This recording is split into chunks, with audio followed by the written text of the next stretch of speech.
이를 위하여 너희가 부르심을 받았으니 그리스도 너희를 위하여 고난을 받으사 너희에게 본을 끼쳐 그 자취를 따라오게 하려 하셨느니라. 아멘.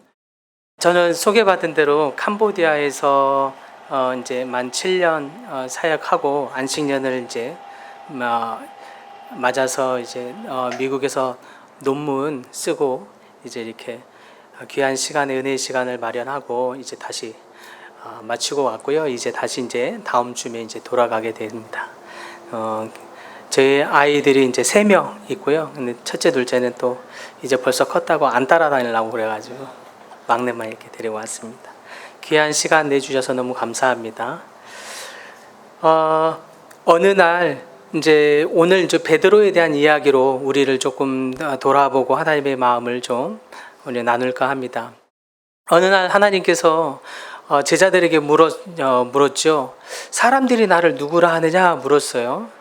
그러자 제자들이 대답하죠. 더러는 세례 요한이다 말하기도 하고, 더러는 엘리야다, 더러는 죽은 예레미야나 다른 선지자 중에 하나라, 이렇게 말을 하죠. 그래서 예수님이 한 번 더 거듭 묻습니다.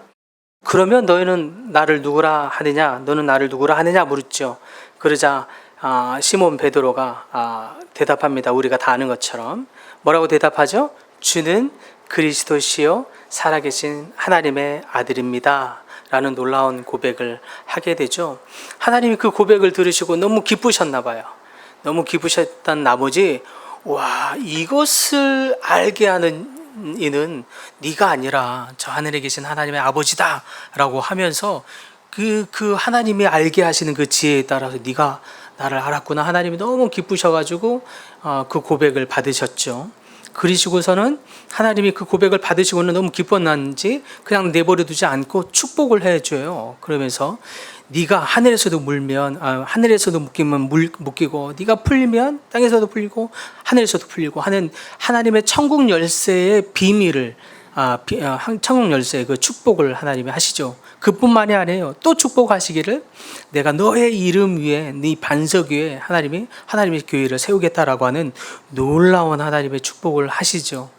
그런데 또 여기에만 또 그치지 않아요. 하나님이 완전히 제대로 감동을 받으셨나 봐요. 그래가지고 예수님 너무 감동을 받으셨는지 예수님께서 베드로에게 특별한 비밀 한 가지 사실까지도 알려드립니다. 그게 무엇입니까? 내가 곧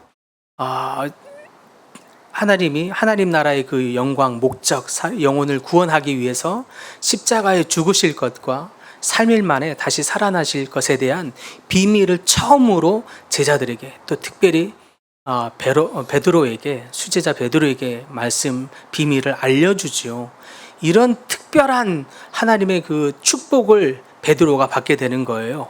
그런데 여기서 문제가 생기게 되죠.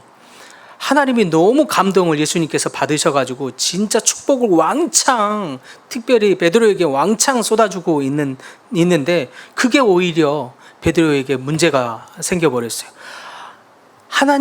예수님께서 내가 십자가에 죽으시고 3일 만에 살아날 놀라운 비밀을 처음으로 수제자인 베드로에게 알려주고 있는데 그 말을 듣자마자 베드로가 뭐라고 하죠? 예수님 그러시면 안 됩니다 라고 극구 만류하면서 그런 일이 절대 일어나지 않을 것입니다 막 화건까지 하면서 극구 만류하죠. 근데 문제는 그 얘기를 듣자마자 예수님께서 급하게 꾸짖으시면서 사탄아 물러가라 하면서 그런 꾸지람을 당하고 있는 거죠. 꾸지람을 하면서 네가 하늘의 일을 생각하지 아니하고 사람의 일을 생각하는구나 라고 하는 꾸지람, 아주 큰 꾸지람을 받게 되는 것을 보게 됩니다. 저는 오늘 여기에서 우리가 돌아보고 싶은 겁니다. 방금 베드로는 예수님을 향해서 누구라고 얘기했습니까? 주는 그리스도시요 살아계신 하나님의 아들입니다 라고 하는 놀라운 고백을 했어요. 그게 그냥 빈말이거나 그냥 거칠의 말이거나 그냥 쉬운 말로 그냥 내뱉은 말이었다면 하나님이 심령을 감찰하시는 그 하나님이 그 베드로의 진심을 듣지 않았을 거라고요. 받지 않았을 거라고요. 그러면 이런 놀라운 복도 천국 열쇠의 복이나 반석의 복이나 또 심지어 하늘나라의 신령한 비밀을 알려주기까지 그런 거듭된 복을 베드로에게 쏟아붓지 않았을 것이라고요. 근데 문제는 그렇다면 베드로가 그렇게 예수님을 주는 그리스도시요 살아계신 하나님의 아들입니다라고 하나님을 그렇게 고백하고 믿음의 고백을 드린단 말이죠. 그랬는데 또 불구하고 베드로가 사탄아 물러가라 라고 하면서 꾸지람을 받고 있는 이 차이는 무엇이겠냐 하는데 오늘 여러분에게 한번 여러분과 함께 되돌아보고 싶은 것입니다. 이 말씀은 우리 믿는 아직 안 믿는 그리스도인이라면 오히려 해당되지도 않을 것 같아요. 그러나 어쩌면 저처럼 날마다 예수님을 그리스도십니다. 내가 하나님을 고백합니다. 하나님을 찬양합니다. 예배하고 기도하고 은혜 받고 하는 시간들을 다 보냈어도 때로는 하늘의 일을 생각하지 못하고 육체의 생각을 따라서 살아가는, 그래서 때로는 넘어지는 저와 어쩌면 우리가 한 번쯤은 해볼 우리에게 해당되는 것이 아닌가 하는 것을 되돌아보게 됩니다. 혹시 여러분도 그러셨습니까? 뭐요? 저만 그런 건 아니죠? 그렇죠? 이 말씀은 오히려 베드로의 고백이 예수님이 받았던 고백일 만큼 진정으로 하나님을 사랑한다고 사랑의 고백도 믿음의 고백도 다 드렸지만 때로는 우리 삶의 현장 안에서는 오늘 목사님 말씀하시는 것처럼 말씀을 삶으로 옮겨야 하는 그 삶의 현장 안에서는 그 말씀대로 때로는 살지 못하고 육체의 일에 근심하고 염려하면서 하늘의 생각과 하나님의 마음을 과감하게 믿음으로 살지 못하는 때로는 우리 믿는다고 하는 우리들에게 하나님이 놀라운 가르침을 주고 있는 말씀이라고 믿습니다. 그래서 그렇게 꾸지람을 받고 있는 베드로에게, 그래서 꾸지람을 다 하신 후에 베드로에게 다시 한번 하나님이 예수님께서 당부하시기를, 그러므로 누구든지 나를 따르려거든 나를 부인하고 자기 십자가를 지고 따를 것이니라 라고 말씀하고 있는데, 하나님이 우리에게 도전해주고 가르침을 주고 있는 줄 믿습니다. 우리 삶을 돌아볼 때 차라리 예수님을 몰랐으면 모르겠는데 안다고 맨날 고백했는데도 불구하고 넘어지는 우리에게 어떻게 하나님, 내가 넘어지지 아니하고 하나님, 그 넘어짐에서 영원히 우리가 자빠지지 아니하고 낙담하지 아니하고 하나님을 떠나지도 아니하고 다시 하나님, 우리가 하나님을 온전히 쫓을 수 있겠습니까? 라고 하는 어떤 베드로에게서 아직 해결되지 않은 그 수제자를 보면서 예수님이 말씀하시는 것은, 그것은 십자가 안에서 내가 죽어지는 길이다 라고 우리에게 제시하고 있는 줄 믿습니다. 믿으십니까? 이 십자가라는 말은 헬라어로 스트라우스라는 말입니다. 근데 그 스트라우스는 위로 향한 막대기, 즉 십자가를 의미하는데, 거기에서 어미를 바꾸어서 스트라오라는 헬라어의 뜻은 십자가에서의 자기의 욕심을 버림, 십자가에서의 자기의 죽음, 십자가에서의 자기의 부정을 의미하는 단어가 되겠습니다.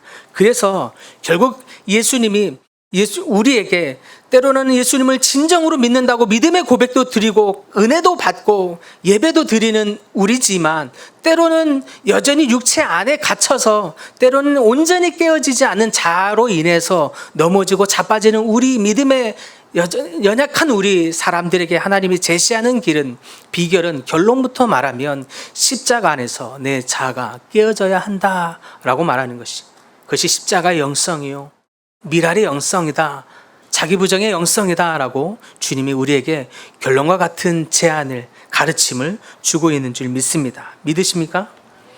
포문이라는 어떤 신학자는요, 그래서 그 자기 십자가에서의 자기 죽음 스트라우스를 뭐라고 말했냐면, 자기 부정을 통해서 자아가 깨어진 사람은 자기에게 손해가 나는 일도 기꺼이 상대방을 위하여서 참으며 자신의 이익을 구할 때에는 상대방의 이익도 동시에 도모하며 또한 죄를 미워하여 멀리하고 기꺼이 다른 사람의 일을 돌아보며 돌봐주고 희생하며 섬길 줄 아는 것이라고 설명합니다. 나아가서 또 자기 부정으로 십자가에서 깨어진 사람은 하나님 없이는 자기의 인생이 끝났다고 인식하는 상태에 이릅니다 라고 얘기했어요. 그러므로 그는 하나님의 도우심이 없이 자기 자신의 힘으로 하는 모든 일은 결국 철저히 실패할 수밖에 없다는 사실을 너무나 잘 알고 있으므로 모든 일에 있어서 하나님을 전적으로 의지하는 상태, 그것을 십자가 영성, 십자가에서의 자기의 부정, 자기의 죽음, 자기의 자아의 깨어짐이라고 말하고 있는 것입니다. 그래서 하나님은 이 시대에 사는 우리들에게 하나님을 믿지만 여전히 믿지 않는 것이 아니라고, 믿지 않는 것이 문제가 아니라 믿음에도 불구하고 때로는 하늘의 일보다는 육체의 일에 염려하고 근심하는, 그래서 때로는 넘어지는 우리 같은 사람들에게 하나님이 제시해 주고 있는 길의 비결은 십자가에서 자기의 깨어짐이 있어야 한다라고 말하고 있는 것입니다. 오늘 저희가 베드로전서의 말씀을 읽었는데 말하기를 그리스도께서도 우리를 위하여 고난을 당하셨던 것처럼 우리에게 그와 같이 살라고 제시해주고 있는 말씀을 우리가 읽었습니다. 베드로 하면 베드로의 삶의 어떤 배경과 같은 키워드라고 말한다면 그것은 고난이라고 할 수 있습니다. 베드로를 늘 따라다니는 어떤 수식어 무엇입니까?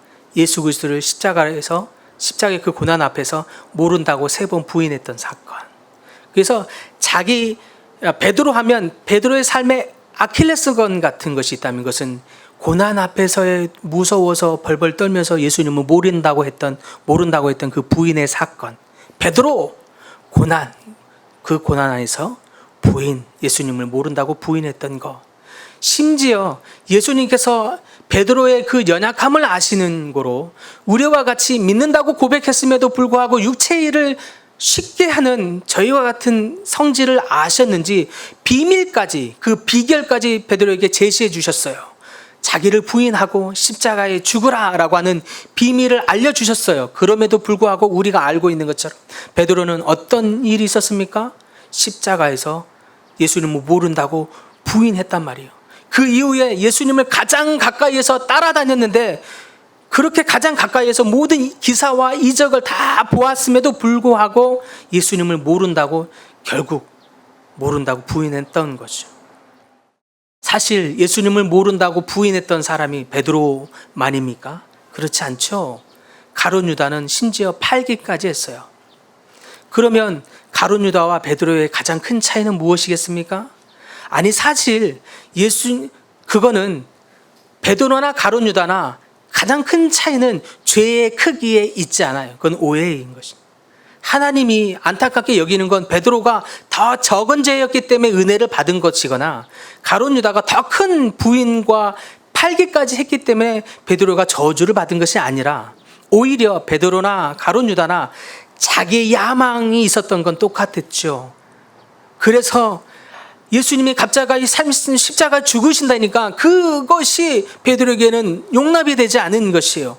여전히 예수님을 통해서 자기 안에 더 큰 입지나 다른 무엇인가를 기대했던 자기의 야망이 있겠죠. 가룟 유다는 우리가 다 알고 있는 사실처럼 예수님을 통해서 정치적인 어떤 통일과 예루살렘의 통일을 기대했건만 그러지 않고 정말 힘없이 죽어지는 그것, 그렇게 한다고 계속 말씀하시는 그것이 용납되지 않은 이 가룟 유다는 예수님을 차라리 팔기라도 해서 이윤을 챙기려고 하는 가장 자기의 욕심과 탐욕에 가득 차 있는 상태라고 할 수 있겠죠.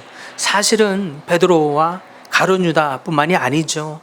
어떤 많은 다른 제자들은, 예수님을 가장 가까이 따랐던 제자들은 마지막까지 논쟁하기를 하늘나라에서는 누가 더 큰 자냐라고 하면서 열띠게 논쟁하고 있는 것을 보면, 그래서 꾸짖고 있는 그런 꾸짖으면서 그들에게도 동일하게 너희가 높은 자가 되려거든 스스로 낮아지라라고 말씀하시는 말씀으로 권면하는 것을 통해서 볼 때에도 여전히 많은 제자들이 자기의 야망, 자기의 탐욕, 자기의 어떤 자아 안에 갇혀서 있는 것을 보게 되죠. 예수님을 가장 가까이에서 따라다니면서도 말이죠. 예수님을 가장 가까이에서 따라다니면서 모든 기사와 이적을 심지어 그리스도의 능력을 힘입어서 행했음에도 말이죠. 그렇기 때문에 이 말씀은 우리에게 더 큰 도전을 주고 가르침을 주고 있는 줄 믿습니다. 그런 베드로, 그렇게 예수님을 가장 가까이에서 따랐다는 베드로, 그 베드로와 그러나 여전히 자기의 야망으로 예수님을 모른다고, 자기야 자아가 죽어질까 봐 그 두려움 앞에서 또 여전히 예수님을 모른다고 부인하는 그 베드로와 자신의 야망이 이루어지지 않자 너무 실망한 나머지 예수님을 팔기까지 해버렸던 그 가룟 유다의 가장 큰 차이라고 한다면, 그것은 자기 자아의 연약함과 죄성이 드러나는 그 순간에 하나님 앞에서 부복하고 엎드리며 자기가 깨어지는 길로 갔느냐 안 가느냐의 그 차이가 있는 줄 믿으시기 바랍니다. 그래서 베드로가 예수님조차도 수많은 고난을 통해서, 그리고 마지막엔 십자가의 죽음을 통해서 우리에게 생명을 주셨던 그것처럼, 우리 믿는 살아가는 좋은 땅 교회 모든 성도 여러분에게 도전하고 있는 것은, 너희가 고난 받을 때 그 고난으로 인해서 너희의 자아와 너희 자아의 믿음과 너희가 믿는다고 하는 그 믿음의 실체와 어떠한 것이 드러나거든 그것을 이상한 일 당한 것으로 여기지 말고, 그때 하나님 내 믿음이 이만큼입니다, 내 자아가 아직도 살아있음을 고백합니다 깨달으면서 그것을 회개하고 돌이킴으로 죽는 곳 가운데 나아갈 때 베드로가 그 자아의 죽음 이후에 놀라운 부활의 영광을 맛보게 된 것처럼 사랑하는 여러분들에게 그 부활의 영광을 하나님 맛보게 하실 줄 믿습니다. 제가 기억하는 건 캄보디아에 이제 어느 특별한 전도행 팀이 오셨는데, 그 팀은 사모님 팀이었어요. 사모님들이 DTS 훈련을 받으시고 마지막 전도여행으로 이제 캄보디아에 오셨습니다. 근데 사모님들이니까 전부 다 목사님이죠. 근데 그분들하고 함께 저녁마다 함께 나누는 시간을 가지면서 어느 한 사모님이 고백했던 그 고백이 특별히 기억에 남습니다. 이 사모님은 진짜 특별한 분이었어요. 너무 기억에 남는 게, 이분이 이제 서울대 나오시고 서울대 석사 과정까지 다 하시고 정말 연구에만 엄청 몰두해 있었던 분이고, 그래서 당연히 박사 과정에 당연히 지원해서 연구원의 길을 계속 가면서 그것이 학계나 이 사람에게나 너무나 어울리는, 그리고 너무 맞는, 그리고 또 그것이 학계에도 큰 이바지를 할 수 있는 아주 특출난 재능이었기 때문에 모든 교수님들이 그 길로 당연히 갈 줄 알고 그렇게 자꾸 인도를 했던 분이에요. 근데 이분이 워낙 정말 새로운 종족의 사람을 만난 것 같은데, 이분은 책 안에서 빠져서 그 안에서의 기쁨이 있다면서 그 희열을 막 얘기하는 거예요. 그게 얼마나 좋은지. 제가 별로 좀처럼 맛볼 수 없는, 만나기 어려운 종족이었. 와, 그 안에서 기쁨이 있다고요? 와, 그 안에서만 너무 빠져서 그 안에 책 속에서 큰 기쁨으로 그것이 최고의 기쁨. 이런 기쁨이 한껏 도취해서 이렇게 살면서 그걸 막 전에는 듣도 보도 못한 그 기쁨을 막 한참 하시던 분이 그 안에 있다가 그것만 생각하다가 결혼해야 되는 시즌이 오고 나이가 차고 하니까 결혼해야 되는데, 결혼을 해서 누군가 소개받으면 그건 결혼하고, 그럼 또 결혼하면서도 자기 인생을 그렇게 살아갈 줄 살았는데 웬걸 결혼하니까, 결혼하고 애 낳아야 된다는 것도, 아니 그런 생각까지도 안 가주셨던 거예요. 결혼하고 애 낳으면 자기 인생이 어떻게 달라진다는 것까지도 미처 생각도 안 해본 거예요. 그런 세계는 그냥 아무 생각 없이 그냥 오직 책에만 몰두해 있다가 결혼했는데 자기 인생이 완전히 180도 바뀌어가지고 연신 똥기저귀만 갈고 있는 거예요. 연신 계속 내 인생에 한 번도 해보지 않고, 심지어 계속 젖을 주고 모유수유나 수유를 하면서 내가 책 속에서 빠져서 나의 기쁨을 누리면서 살았다가 갑자기 다른 사람의 인생을 위해서 내 모든 것을 드리고 헌신해야 되는 그 달라진 인생 앞에, 똥기저귀 앞에 절망하고 울었던 시간들을 막 고백하는 거예요. 내가 누군데 똥기저귀를 막, 그러면서 심지어 또 목사님을 만났네. 사모라는 자리가 이렇게 목사님을 뒷바라지하면서 목사님을 더 성도들 앞에 또 많은 사람들 앞에 존경을 받을 수 있도록 자꾸 동기적이지는 않은데 약간 종류가 비슷한 것 같은 일들을 맨날 하면서 빚을 내주되 자기는 한없이 죽어지는 인생으로 살아가면서 아무도 드러나지 않게 행여나 조금 살짝 조언하면서 드러낼 이렇게 조언하려 치면 저 사모가 교만해서 그렇다고, 서울대 나왔다고 지금 교만하다고 막 하면서 갑자기 깽깽깽깽 해야 되는 그 인생이 뒤바뀌어지는 그 인생 앞에 한없이 절망하고 또 낙담해서 어느 순간 우울증까지 찾아와가지고 그렇게 깊이 나락에 빠져 있는 그 찰나에 훈련을 하면서 조금씩 자기의 인생을 돌아보면서 하나님이 허락하신 이 고난이 어떤 의미인지 되새이고 또 되씹어 보면서 하나님이 내 차를 세상에서는 완전한 성공을 보장해주는 그 앞이 보이고 누구든 서로 이끌어주려고 하는 이 성공의 길 앞에서 갑자기 나락으로 빠져 있는 것 같은 자기의 인생 앞에 살아있는 자, 죽어져 있지 않는 자, 그 앞에서 내 자아를 죽게 하고 또 깨어지게 해서 하나님이 영광 받으시고자 하는 그 하나님의 뜻을 그제서야 조금씩 섬세하게 눈치채 가면서 회복되고 있는 사모님이 너무 기억이 납니다. 동일하게 하나님 우리에게 때로는 여러분의 삶에 애매한 고난이든 때로는 여러분의 인생이 뒤바뀌어진 것 같은, 판이 뒤흔들려지는 것 같은 어려운 시간의 때에 하나님이 그것으로 인해서 원망하고 어떻게 내 인생은 누구와 다르게 이렇게 나락과 절망으로 거듭되고 있습니까? 하나님은 어디 계십니까? 라고 하지 아니하고 그 가운데 그 시험이 내 자아를 끊임없이 깨트리는, 아직도 죽어져 있지 않은 내 자아, 그 자아를 깨트리려고 하는 하나님의 뜻인 것을 빨리 눈치채고 깨닫는 여러분들 되시기를 소망합니다. 제가 논문을 쓰면서 설문도 돌리고 인터뷰를 했어요. 한국 선교사님들, 팀 사역을 해봤던 선교사님들 161명하고 현지인들 62명을 설문조사하고 또 인터뷰를 한 적이 있습니다. 그러면서 팀 사역을 경험해 보셨다고 했는데 팀 사역을 하면서 너무 좋으셨습니까? 묻는데 80% 이상이 너무 좋았다고, 팀 사역은 정말 좋은 것이라고 이렇게 다들, 그것도 심지어 현지인이든 선교사이든 동일하게 그 팀 사역에서 어떤 장점이 있었습니까? 막 물으니까 뭐 서로 위기나 어려움 가운데서 서로 보호해 주는 것, 서로 힘이 되어지는 것, 또 여러 사역을 혼자만 다 하지 아니하고 함께 힘을 맞춰서 하니까 그 사역적인 어떤 수월성, 여러 가지 이유들을 얘기하면서 너무 좋다고 말했어요. 그래서 또 물었죠. 팀 사역을 계속 하고 싶으십니까? 팀 사역을 하겠습니까? 그런데 대다수가 그건 좀 아닌 것 같은데요 라고 하는 부정적인 대답이 대다수였는 것을 제가 설문조사를 하면서 발견해낸 사실이죠. 왜 그렇습니까? 라고 물었죠.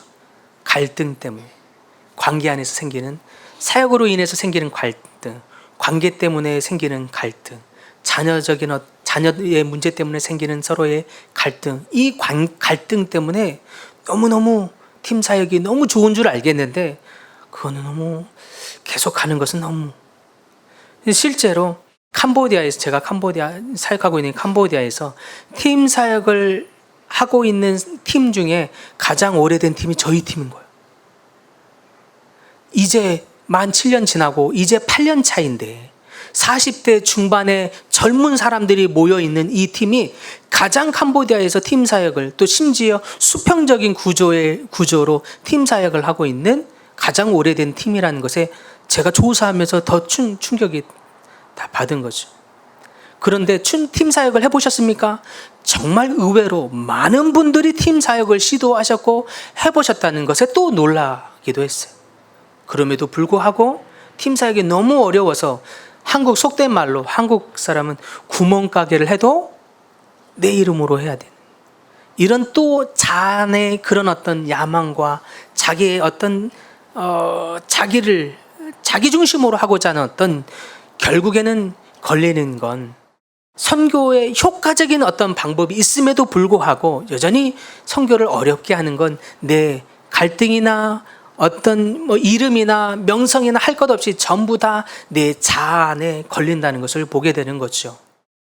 예수님도 광야 안에서 40일의 금식의 기간을 통과하고 나서 세 가지의 시험을 당하시는데 그 시험의 종류가 모두 다 하나같이 동일하게 자아에 대한 시름인 것을 보게 됩니다. 네가 만일 정말 메시아거든, 그러면 저 돌들을 떡덩이가 되게 하라 라고 하는 말로 시험을 당하죠. 자아의 정체성, 정말 당신이 어떤 능력과 기사와 이적을 행하기에 앞서 당신이 메시아라고 하는 분명한 정체성이 있습니까? 라고 하는, 늘 너가 그리스도인이 맞습니까?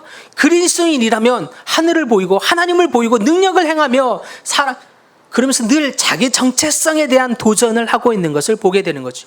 예수님조차도 자기의 정체성에 대해서 도전을 받으셨어요.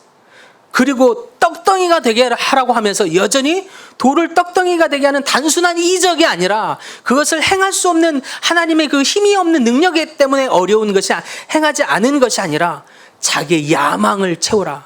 예수 그리스도의 이름으로 메시아라고 하는 그 권세와 능력이 있거든. 그 능력으로 내 야망을 채우라, 내 욕심을 채우라 라고 하는 자기의 자아의 욕망으로 뒤바뀌게 만들고 있는 것을 보게 되죠. 여전히 하나님의 시험은, 우리가 하나님을 부르고 때로는 기도하지만 하나님 나라보다는 내 형편, 나의 자녀, 나의 아내, 나의 남편, 나의 부유함, 나의 풍성함, 오직 나의 모든 기도 제목은 나의 욕심, 나의 안정함, 나에 있는 것을 보게 되는 거죠. 그래서 하나님은 도리어 너희는 먼저 그의 나라와 그의 의를 구하라 라고 하면서 자아의 욕망과 욕심, 또 그 자아에 아닌 탐욕에서 벗어나서 우리의 눈과 우리의 시야를, 마음을, 가슴을 하나님께 올려 드릴 때 오히려 내 삶 안에 영원한 하늘로 말미암는 신령한 행복과 복을 누리게 된다라고 하는 영적인 비밀을 알려주고 있는 줄 믿으시기 바랍니다. 예수님조차도 광야의 40일의 작정, 40일의 그 금식의 시간을 가장 어렵게 통과하고 나서도 여전히 높은 곳에서 뛰어내려 보라, 내가 저 보이는 모든 것을 내가 너에게 주겠다라고 하는 야망이나 하나님을 시험하게 하는 것이 끊임없이 자아의 어떠한 것에서부터 비롯되고 있는 시험을, 유혹을 당하고 있는 것을 우리 모두는 기억해야 될 줄 믿으시기 바랍니다. 그렇다면 사랑하는 좋은 땅 교회 성도 여러분, 여러분에게 오고 있는 어떠한 시험이나 넘어짐이나 고난이나 핍박이나 무엇이 있거든, 어떤 염려가 있거든, 그것이 여러분의 자아 안에서 걸려서 하나님을 가리게 하는 것은 있지 않은지 돌아봐야 할 때가 아닌 줄, 돌아봐야 할 때일 줄 믿습니다. 하나님이 때로는 여러분에게 고난을 허락하시는 것은 예수님이 고난 받으셨던 것처럼 베드로가 고난 중에서 넘어져서 사람들의 지금까지도 이어지는, 베드로 하면 고난, 배반이라고 하는 이 아킬레스건 같은 그 실수가 도리어 베드로에게 가장 큰 약이 되어서 지금은 베드로를 가장 좋아하는, 가장 도전받는 우리가 된 것처럼 여러분의 때로는 고난 앞에서의 넘어짐이 여러분의 자아의 깨어짐으로 갈 때에는 수많은 사람을 살리는 도전이 되고 영향력이 될 줄 믿으시기 바랍니다. 그래서 우리가 잠깐 기도하고 싶습니다. 말씀을 따라서 마치면서 기도하고 싶은 것은, 사랑하는 성도 여러분, 이 좋은 땅 교회가 세워지는 데에는 하나님이 여러분의 자아가 죽어지는, 밀알이 되어서 썩어지는 십자가에서 죽음을 누가 살고 거기에 좋은 땅 교회에 부흥이 있는 줄 믿습니다.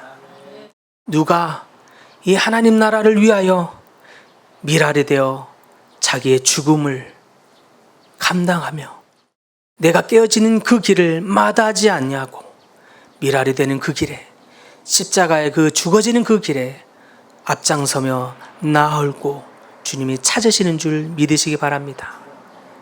기도하고 싶은 것은, 그래서 여러분의 삶 안에 행해나 있었던 때로는 내 자아가 존중받지 못하는 것에서 아프셨던 분들, 내 자아가 충분히 인정받지 못하는 것에서 속상하셨던, 소갈이하셨던 어떤 일들, 그래서 때로는 내가 알지 못했던 어떤 고난 앞에서도 내가 낙담하고 좌절했던 시간들과 사건들이 있으셨다면 그것을 여러분의 삶 안에 이상한 일 당한 것으로 여기지 마시고, 그것이 내가 깨어지고 죽어짐으로 하나님 받으시고자 하는 미랄의 제물이 된 것을 기쁨으로 받아들이는 시간으로 가져가고 싶은 것입니다. 제가 예배를 드리면서 하나님이 특별하게 주는 마음은, 그런데 하나님이 이 좋은 땅 교회 성도님들을 보면서 특별하게 하나님이 격려하고 싶은 마음이 있다는 마음이 제 안에 예배를 시작하면서 강력하게 들었어요. 하나님이 이 땅 안에 미랄로 죽어져 가는 미랄이 있구나. 하나님 그것을 기쁘게 받고 계십니다. 여러분 잘하고 계셔요. 여러분 너무 잘하고 계시다고 격려하고 싶습니다. 여러분이 썩어지는 미랄의 자리에 있는 것을 하나님이 한껏 기뻐하시면서 받고 계신다고 믿습니다.